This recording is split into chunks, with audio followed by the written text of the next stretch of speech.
Oui, le groupe d'intervention pour la croissance et contre la crise, c'est une réponse à la situation actuelle que vivent nos entreprises qui est un petit peu ambiguë, puisqu'on nous annonce depuis plusieurs mois des grosses difficultés, on voit les carnets de commandes se tasser, un manque de visibilité sur ce qui va arriver dans les prochains mois, et les entreprises par rapport à ça n'ont pas forcément besoin d'un outil spécifique, mais plutôt d'un accompagnement. Et ce qui est proposé avec le GICC, c'est que des chefs d'entreprise en activité présents sur différents secteurs viennent échanger confidentiellement avec un entrepreneur pour évoquer avec lui les pistes de croissance qu'il pourrait retrouver ou l'aider ou l'accompagner dans des mises en place de solutions par rapport à des difficultés ponctuelles.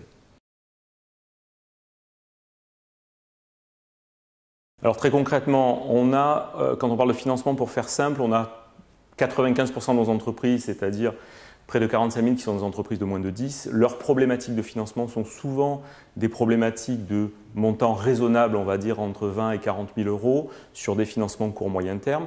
Là-dessus, on les reçoit et on essaie d'étudier avec eux quel est l'acteur qui peut les accompagner, puisque souvent elles butent avec leur banque sur un financement classique. Elles ne savent pas forcément présenter leur dossier, elles ne savent pas mobiliser des dispositifs qui existent sur le territoire. Donc là, on les reçoit, on essaie de les accompagner sur le montage d'un dossier et on les oriente vers le dispositif adapté.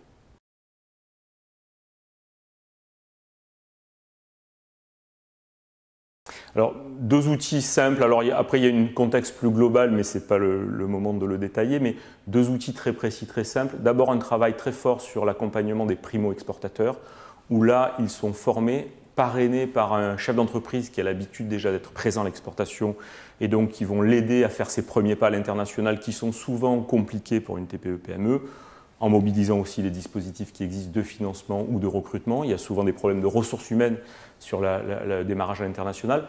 Pour des entreprises déjà présentes à l'international qui ont besoin d'accélérer, une relation particulière au travers des pactes PME qui sont l'accompagnement par des grands groupes présents à l'international, si possible du territoire, de PME qui ont besoin de conquérir des nouveaux marchés et qui s'appuient sur ça, sur la logistique de leurs partenaires.